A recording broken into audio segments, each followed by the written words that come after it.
شام گہری ہو گئی ہے، دونوں وقت مل رہے ہیں، اور مجھے نواب مرزا شوق لکھنوی کی زہرائے اوراق اور شہرائے آفاق مثنوی زہر عشق یاد آ رہی ہے، جو میں نے 8-9 برس کی عمر میں سنی تھی اور 10-11 برس کی عمر میں پڑھی تھی۔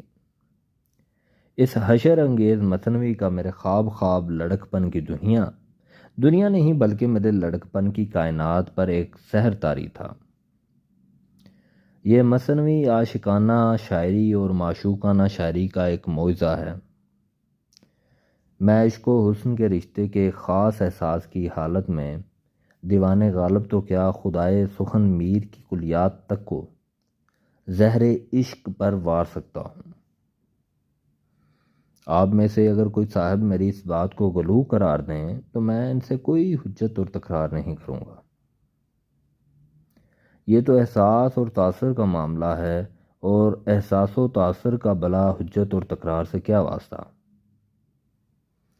ہاں، تو اس وقت مجھے زہر عشق کا ایک شعر ایک عجب حال خیزی کے ساتھ یاد آ رہا ہے۔ رخ پہ گیسو ہوا سے ہلتے ہیں، چلیے اب دونوں وقت ملتے ہیں۔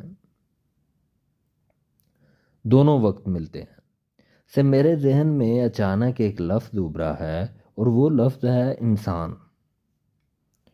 یہ لفظ میرے ذہن میں اس لیے ابھرا ہے کہ انسان میں بھی دو کیفیتیں ملتی ہیں، ایک کیفیت خیر ہے اور دوسری شر۔ اب یہ ایک الگ بات ہے کہ بعض اوقات یا اکثر اوقات انسان سراپا شر نظر آتا ہے۔ اس لفظ یعنی انسان کا مادہ یا عربی قواعد کی اصطلاح میں بنا الف نون سین یعنی انس ہے۔ انس کا ایک تلفظ انس ہے اور دوسرا تلفظ انس ہے۔ اس کے معنی ہیں خوش خلق، ملنسار اور ایک دوسرے سے مانوس ہونا وغیرہ۔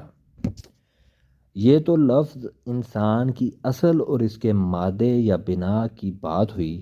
اب میں انسان کے معنی کے بارے میں کچھ کہنا چاہتا ہوں۔